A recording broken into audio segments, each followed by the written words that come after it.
यानी असफलता। क्या समझते क्या आप फेलियर से? बहुत से दुनिया में ऐसे लोग हैं जो अपने एक फेलियर को अपना केंद्र मान के जीते हैं, ठीक है, और वो उस असफलता को पकड़ कर बैठे रहते हैं, आगे बढ़ते ही नहीं। फेलियर से समझते क्या है आप? चलिए मैं थोड़ी सी हेल्प करता हूं। Failure is just an experiment which is not the right way to reach your target. मतलब फेलियर या असफलता सिर्फ एक ऐसा प्रयास मात्र ही है जो आपने ट्राई किया था अपने टारगेट तक पहुंचने के लिए, लेकिन वो प्रयास पर्याप्त नहीं था, इसलिए आप असफल हो गए। That's it. इससे ज्यादा फेलियर की कोई औकात ही नहीं होती। तो चलिए एक छोटा सा एग्जांपल लेते हैं। जब हम बहुत छोटे बच्चे थे, हमारे माता पिता हमें चलना सिखाते थे। हम हजारों बार फेल हुए, हजारों बार, लाखों बार, लेकिन हमने कभी प्रयास करना नहीं छोड़ा।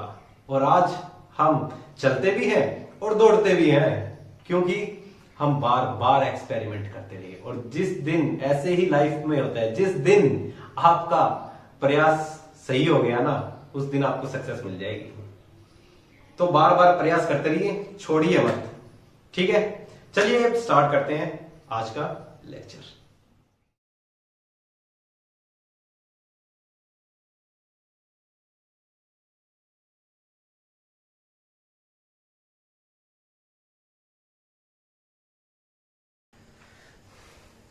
देखिए क्वेश्चन रीड कर लिया आप लोगों ने, क्वेश्चन को समझा भी करो, एज ए उसको एक स्टोरी की तरह समझा करो, रीड किया करो, मन में विचार बनाया करो, ठीक है। चलो इनकम क्वेश्चन शुरू करने से पहले मैं एक चीज बताता हूं। देखो इनकम क्या होती है हमारी? एक्सपेंडिचर प्लस में सेविंग। मतलब हमारा जो भी खर्च होगा उसमें अगर बचत को प्लस कर देंगे, वो हमारी क्या आ जाएगी? सैलरी आ जाएगी, इनकम आ जाएगी, ठीक है। अच्छा, जनरली हम क्या मानते हैं कि जो हमारी सैलरी आती है ना, वो हम 100% मांगते हैं। मतलब इसी में से तो हमने कुछ खर्च किए हैं और इसी में से हमारे पैसे बचे हैं, तो ये 100% ऑटोमेटिक हुई ना, ठीक है। अब देखो क्वेश्चन में क्या दिया है। क्वेश्चन में वो बोल रहा है कि राम 40% तो राम का एक्सपेंडिचर मतलब खर्च 40% वो खर्च कर रहा है किस पे? 40% किस पे खर्च कर रहा है? खाने पीने पे। 20% किस पे खर्च कर रहा है? हाउस रेंट पे, किराया दे रहा है। 10% किस पे खर्च कर रहा है? एंटरटेनमेंट पे। और बाकी का 10% किस पे खर्च कर रहा है? ट्रांसपोर्ट पे, घूमने फिरने पे। टोटल एक्सपेंडिचर देख लेते हैं इसका। मतलब ये तो एक एक चीज का दिया है इसने, हम देख लेते हैं टोटल खर्चा कितना किया उसने। सैलरी में से टोटल खर्चा क्या आ गया? 40, 20, 10 मिला के आ गया 80%। मतलब उसकी सैलरी तो थी 100%, उसमें से माइनस कर दिया 80%, ठीक है। अगर परसेंटेज के हिसाब से बताएं तो उसकी सेविंग कितनी आ गई? बचत कितनी आ गई? 20%, ठीक है। 100 में से 100 उसकी टोटल इनकम थी, 80 उसका क्या था? खर्चा कर दिया, उड़ा दिया उसने। अच्छा, उसके बाद क्या बचा? 20% जो उसकी सेविंग आ गई। अच्छा अब देखिए 20% तो परसेंट के हिसाब से आ गई। क्वेश्चन में क्या दिया गया है? जो सेविंग दी गई है क्वेश्चन में, देखो 1500 दी गई है, उसने बोल रहा है 1500 रुपए बचत है, ठीक है। अगर हम बोलेंगे 20% बराबर है 1500 के, तो इनकम पूछिए तो इनकम कितनी है? 100%। 100% बराबर होगा कितने की? बस यही क्वेश्चन है, ठीक है। अच्छा, इसको आप या तो वो कर लो, क्रॉस मल्टीप्लाई करके काट लो, या एक चीज और देख लो। देखो 20 पंजे 100 होता है, मतलब 5 से गुणा करने पे 100 आ रहा है, ठीक है। तो ऐसे ही इसको 1500 को 5 से गुणा कर देंगे, 15 पंजे कितना होते हैं? 75। तो इसको 00 साथ में लगा दीजिए, इसका डायरेक्ट आंसर आ जाएगा, ठीक है। क्रॉस मल्टी ना भी करना चाहो तो डायरेक्ट कर लिया करो। 20 पंजे 100, तो 15 पंजे 75। दैट्स इट, ठीक है। चलिए नेक्स्ट क्वेश्चन रीड कीजिएगा जल्दी से।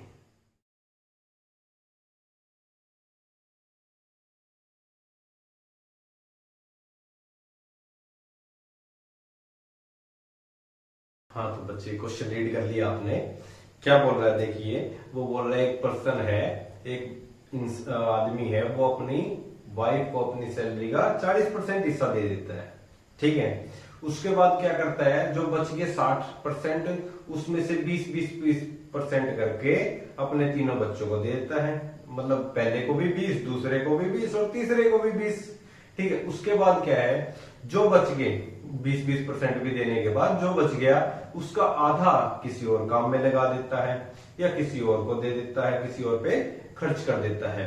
उसके बाद जो बचा है वो बचे हैं उसके पास 1200 रुपए, ठीक है। 1200 ये ना, ये 12,000 रुपए, ठीक है। 12,000 रुपए बच गए हैं उसके पास।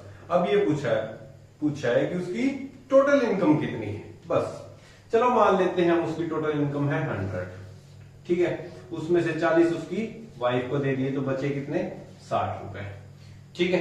अब देखो जरा ध्यान से देखना, 60 रुपए बच गए। अब इस 60 के 20% करके क्या कर रहा है वो, अपने 3 लड़कों में बांट दे रहा है, ठीक है। मतलब इस 60 का भी 60%। तो बच गया कितना, हमें ना बचे हुए देखने हैं ना, ठीक है। इस 60 के में से माइनस कर देंगे इसी 60 का 40%, मतलब 60% माइनस कर देंगे तो 40% रह जाएगा। माइनस क्या करेंगे, 60%।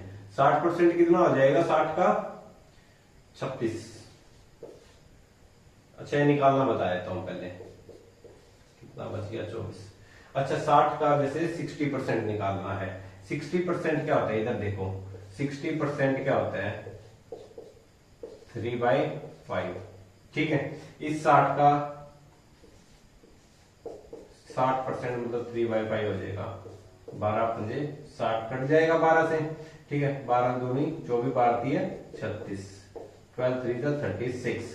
मतलब ये क्या आ गया, ये आ गया 60 का 60%, जो हमने अब इस 60 में से माइनस कर दिया। अब क्या आ गया हमारे पास, 24, ठीक है। अब क्या कर रहा है, जो ये बचा है 20% देने के बाद क्या कर रहा है, जो ये बचा है उसका आधा, मतलब 24 का आधा, 24 को 2 से डिवाइड कर दो, ठीक है। क्या कर रहा है, ये आधा जो बचा है ना वो उसकी सेविंग है। जो 12 है अपने अकॉर्डिंग 12 आई है, क्वेश्चन के अकॉर्डिंग कितनी आ रही है, 12,000, ठीक है। मतलब 1,000 से गुना करने पर हमारा आंसर आ रहा है। तो जो इनकम है, जो भी पूछा है, इनकम पूछी है तो इसको भी 1,000 से मल्टीप्लाई कर दो, ये हमारा आंसर आ जाएगा 1,00,000 रुपए आंसर। दैट्स इट, कोई मुश्किल क्वेश्चन नहीं था ये, ठीक है। क्या किया, जैसे हम लैंग्वेज के अकॉर्डिंग चल रहे थे, उसने कहा कि भी 40% वाइफ को दे दिया, हमने 40% वाइफ को दे दिए, माइनस कर दिए, 60 रह गए। उसने बोला इस जो बचे हुए हैं रिमेनिंग के 60% या फिर 20% करके 3 बच्चों में कर दिए। एक तरह से 60 के 60% उसके 3 बच्चों में बांट दिए, मतलब 60 में से हमने इसका 60% निकाल लिया, 36 क्या किया उसके बच्चों में दे दिया, ठीक है। कितना आ गया, 24 आ गया, ठीक है। 24 का क्या किया हमने, वो क्या बोल रहा है, उसमें से आधे तो किसी और को दे दिए, बचे कितने, आधे ही तो बचे, तो इसमें से इसका हाफ कर दिया, कितना आ गया, 12। अब 12 उसकी सेविंग है, सेविंग हमने क्या कर दिया, जो एक्चुअल सेविंग दी गई है उससे कंपेयर कर दिया। कंपेयर करने पे हमें पता लगा 1,000 से मल्टीप्लाई ही तो करता है, इधर मल्टीप्लाई किया तो इधर भी मल्टीप्लाई कर दो, दैट्स इट, ठीक है। एक तो ये तरीका है, और इससे दूसरा तरीका अब हमें सीखते हैं। अच्छा दूसरा तरीका क्या है, जब भी रिमेनिंग वाले क्वेश्चन दिए हो, ठीक है, इसमें क्या दिया है, पहला 40%। 40% क्या होता है, 2/5, ठीक है। दूसरा क्या दिया है, 20 + 20 + 20, 3 जनों को 20% दिए देने हैं ना, तो एक तरह से 20 + 20 + 20 कितना हो गया, तीनों को प्लस कर लेंगे तो 60 हो गया। मैं लिख देता हूं 20 + 20 + 20 क्या आ गया, 60%, जो कि कितना होता है 3/5, ठीक है। उसके बाद क्या बोला है, हाफ किसी और चीज पे खर्च करना है। इतनी चीजें दी हैं उसने क्वेश्चन में, ठीक है। हमने क्या किया, फ्रैक्शन में चेंज कर दिया। हम मान लेते हैं उसकी सैलरी थी x। जब भी रिमेनिंग वाले क्वेश्चन हो क्या करोगे आप लोग, ये मानते हैं कि हम टोटल है, नीचे वाला टोटल इनकम मान लेते हैं इसको। इसमें से इसने 2 अपनी वाइफ को दे दिए, 5 में से बचे कितने, 3, बचे हुए ऊपर दे दो, नीचे एस। अच्छा क्या कर रहा है, उसके बाद क्या कर रहा है, 5 में से 3 अपने बच्चों को दे दिए, बचे कितने, 2 बच गए, रिमेनिंग की बात कर रहा है ना वो, ठीक है। 2 में से 1 उसने किसी और चीज पे खर्च कर दिए, अब बचा कितना, 1, 2 में से 1 गया, 1 बच गया। अब जो आखिरी में जो बचा है वो कितना दे रहा है, वो 12,000, तो बस 12,000 के इक्वल रख दो, क्वेश्चन खत्म, ठीक है। अब जो कटते हैं उनको काट दो, 2 से 2 काट दो, 3 × 4 = 12, ठीक है। 25 25 को 4 से मल्टीप्लाई कर दो, x इज इक्वल टू आ गया 1 लाख। आंसर मर्जी आपकी है, इससे भी सही है उससे भी सही है, जिससे आपको आसान लगता है दोनों से किसी मर्जी से कर सकते हैं। ठीक है, चलिए अब समय व्यर्थ ना करते हुए आगे बढ़ते हैं जल्दी से।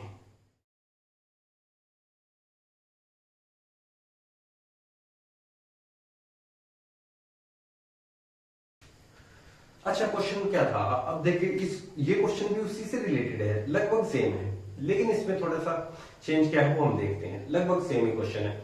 देखिए क्या कर रहा है, विकास अपनी वाइफ को अपनी प्रॉपर्टी का 30% हिस्सा दे देता है। उसके बाद जितनी बची है वो अपने बच्ची, उसमें से आधी जितनी बची है उसमें से आधी अपनी डॉटर को दे देता है, अपनी बेटी को दे देता है। उसके बाद जितना बच गया वो अपने 5 बेटों में बराबर बांट देता है। ठीक है, और वो बोल रहा है हर एक बच्चे को, लड़के को 1400 रुपए मिले हैं, तो ये बताना विकास की सैलरी कितनी थी, मतलब प्रॉपर्टी कितनी थी। ठीक है, अच्छा तो देखियो इसको भी वैसे ही कर सकते हैं हम, या तो 100 मान लो। ठीक है, 100 मान के करते हैं, तो देखो 100 मान लिया हमने, विकास की इनकम थी। ठीक है, इसमें से क्या कर रहा है 30% तो वो किसको दे रहा है, अपनी वाइफ को। बचा कितना 70%। 70 में से आधा किसको दे रहा है, अपनी बेटी को। ठीक है, 70/2 35। अच्छा, 35 में से हाफ गए तो हाफ ही रहेगा ना, 35 गए तो 35 ही रहेगा, हाफ ही तो किया है। ठीक है, 35 रह गया मान लेते हैं हम। ठीक है, 35 रह गया। अब 35 को वो क्या कर रहा है, अपने 5 बच्चों में डिवाइड कर रहा है, 5 बेटों में। ठीक है, तो हम डिवाइड कर देते हैं, बांट देते हैं, 7% आ गया, मतलब हर एक लड़के को कितना मिला है 7%। और क्वेश्चन में क्या बोल रहा है, 7% किसके इक्वल रखेंगे हम, क्वेश्चन के अकॉर्डिंग 1400। वो बोल रहा है क्वेश्चन के अकॉर्डिंग कि 1400 रुपए दिए हर एक को। हमने क्या निकाला कि 7% दिए हैं, बस क्वेश्चन खत्म हो चुका है। ठीक है, 7% मतलब हर एक लड़के को मिल रही है, और हमें निकालना क्या है 100%। 100% क्या है उसकी सैलरी। ठीक है, परसेंट से परसेंट कट कर दो। ठीक है, 7 दूनी 14, यहीं पे कट करना सीखा करो, क्रॉस मल्टीप्लाई करने का चक्कर ही नहीं बचेगा। ठीक है, 100 को इस 200 से मल्टीप्लाई कर दो, कितना आ जाएगा 20,000। आंसर, बस आसान सा क्वेश्चन था। ठीक है, सेम क्वेश्चन था, आसान सा क्वेश्चन था, इसलिए ज्यादा समय व्यर्थ नहीं करेंगे, आगे बढ़ते हैं। अच्छा क्वेश्चन लेते हैं, मेंस टाइप का क्वेश्चन। ठीक है, क्वेश्चन रीड कीजिएगा, मजा आएगा इस क्वेश्चन।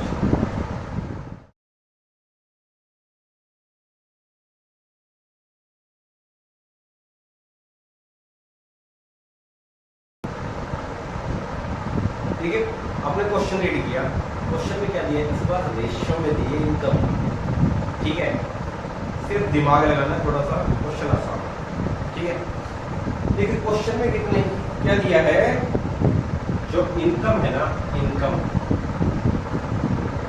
ए बी सी तीनों के लिए, ये मान लेते हैं इधर ए, इधर बी, इधर सी।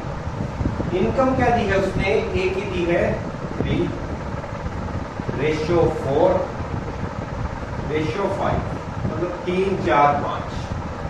ठीक है, इसको हम रेशियो है इसलिए हम लिख देते हैं x। ऐसे लिखिए, x लगाओ, a लगाओ, b लगाओ, आपकी मर्जी है। ठीक है, लेकिन ये इनकम इज इक्वल टू क्या होता है, income is equal to expenditure plus saving. ठीक है, अच्छा उसने एक्सपेंडिचर है जो खर्च दिया है, खर्च क्या दिया है, खर्च उसने दिया है 60%, 80% और 20%। ठीक है, ये 60% दिया है, ये 80% दिया है, और ये 20% दिया है। ठीक है, अच्छा अब थोड़ा सा ध्यान दीजिएगा जरा, देखो 60% क्या होता है, 3/5 फ्रैक्शन में पहले ही अपनी परसेंटेज क्लास में पढ़ चुके हैं। अगर जिसने क्लास नहीं लगाई है तो बहुत जरूरी है, डिस्क्रिप्शन में लिंक दिया है, आप प्लीज देख लीजिएगा ताकि परसेंटेज थोड़ा इजी लगे। अच्छा देखो 60% है क्या होता है 3/5। ठीक है, अब एक बात ध्यान से सुनना आप लोग, मैं कह रहा हूं कि 60% उसने खर्च कर दिए, मतलब 3 खर्च कर दिए, बचे कितने 2। ठीक है, इसमें आपको इस क्वेश्चन में जो ये दिए इनकम की रेशियो सिर्फ कंफ्यूज करने के लिए दिए, इसका अभी कोई रोल नहीं है हमारे इस क्वेश्चन में। ठीक है, अभी के लिए ये सिर्फ हमारे लिए कंफ्यूजन के लिए है, इसको अभी आप इग्नोर कीजिए। ठीक है, इसको मत देखिए, आप सिर्फ इतना देखिए, हम मानते हैं कि 5 हमारी इनकम थी, 3 उसमें से खर्च हो गया। ठीक है, तो बचा कितना 2 हमारी सेविंग। ठीक है, क्वेश्चनर ने ज्यादा कंफ्यूज करने के लिए सिर्फ आपको दिया है ये रेशियो में, ये रेशियो कुछ भी हो सकती है, कुछ भी हो सकती है रेशियो में, मतलब क्या पता 2 से मल्टीप्लाई करता हूँ, क्या पता 10 से करता हूँ, क्या पता 50 से करता हूँ, इसलिए हम इसको एक बार इग्नोर करेंगे। ठीक है, अच्छा नेक्स्ट देखिए 80% क्या होता है 4/5, मतलब 4 हमारा खर्चा है तो 1 हमारी सेविंग रही होगी। ठीक है, अगला क्या है 20% करता है 1/5। ठीक है, अच्छा इसमें क्या है, अगर 5 में से 1 हमारा खर्च हो रहा है तो सेविंग कितनी आ रही है 4। ठीक है, ये x मानना है हमने, फिर हम मान लेते हैं वैसे ही y और ये मान लेते हैं z। ठीक है, अच्छा आप देखिए उसने सेविंग हमें दी है, उसने क्या बोला है सेविंग हमारे पास जो है टोटल क्या है 5600। ठीक है, और इसके अकॉर्डिंग हमारी सेविंग क्या निकल के आ रही है 4 और 1 5, 5 और 2 7, 7z इज इक्वल टू में 5600। अच्छा z इधर रह जाएगा, मतलब हमारा रेशियो जिससे मल्टीप्लाई करनी है वो क्या आ जाएगा 8 डायरेक्ट 56 मतलब 800 आ गया। ठीक है, उसने पूछा गया क्वेश्चन में फाइंड आउट ईच सेविंग, मतलब हर बंदे के में सेविंग बतानी है। जब z हमारे पास 800 आ चुका है तो यहाँ पे जहां z लिखा है वहां आप वैल्यू फिल कर दो। 2z मतलब 2 इंटू में 800 कितना हो गया 1600, ये आ गई एक ही सेविंग। 1z मतलब 1 इंटू में ब्रैकेट में 800, ब्रैकेट का मतलब भी मल्टीप्लाई ही होता है, 800 को 1 से मल्टीप्लाई करेंगे तो 800 आ जाएगा। 4 इंटू में 800 कितना आएगा 8 के 3200। बस आसान सा क्वेश्चन था, सिर्फ आपको यहाँ कंफ्यूज कर रहा था वो। ठीक है, उसके बाद उसने ये चीज दे दी, सारा खेल ही दे दिया उसने, खेल खत्म हो गया, यहीं पे खत्म हो गया था क्वेश्चन। सिर्फ समझने की बात इसमें ये थी कि इस चीज में नहीं फंसना, अगर इस चीज में आपको फंसा रहा तो और मेंस में कुछ भी नहीं होता, वो सिर्फ एक आधी चीज एक्स्ट्रा दे देता है जिसका कोई रोल नहीं होता, या कुछ ऐसा दे देगा जो हमारे काम के लिए होती है, हमें सिर्फ कंफ्यूज करने के लिए। ठीक है, और कुछ भी नहीं होता है। चलिए आज की क्लास में इतना ही करेंगे, नेक्स्ट क्लास में सीखेंगे थोड़े और इंटरेस्टिंग क्वेश्चनों के साथ हम आगे बढ़ते रहेंगे। तब तक के लिए जय हिंद जय भारत।